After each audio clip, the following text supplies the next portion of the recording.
Մենք ճանապարհ ընկանք աշխարհի ամենագունավոր, ամենախենթ ու ամենաակտիվ երկրներից մեկը։ Մենք գնացինք Հնդկաստան։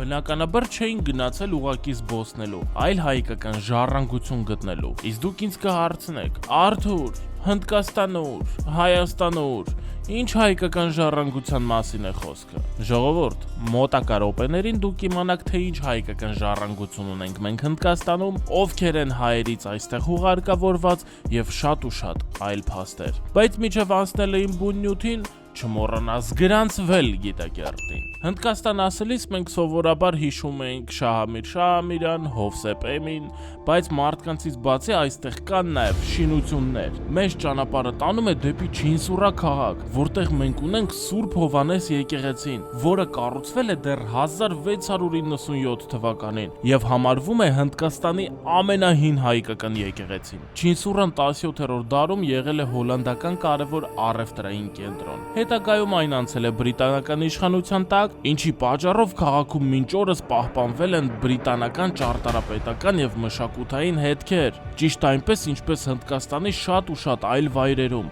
որոնց մասին մենք ձեզ կպատմենք հաջորդ եթերներում։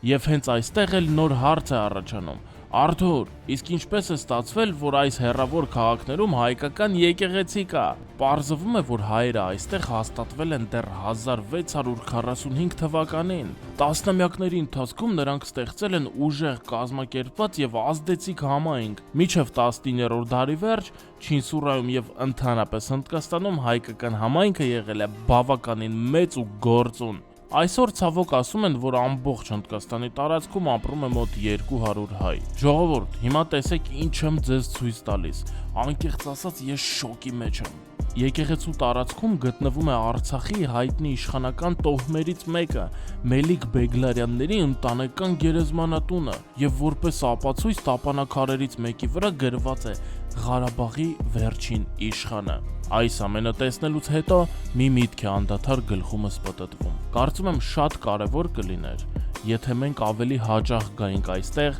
տեսնեինք մեր ունեցած ժառանգությունը, մասնակցեինք պատարակներին, մեր ներկայությամբ կյանք տայինք մեր պապերի ստեղծածին, որ տեղի բնակիչները տեսնեն, մենք ոչ միայն հիշում ենք մեր արժեքները,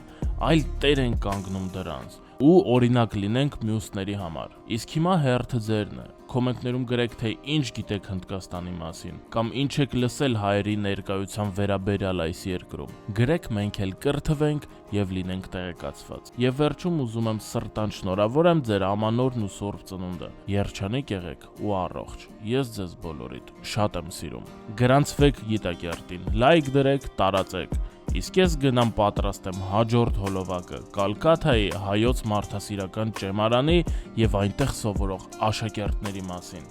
Հաջողություն։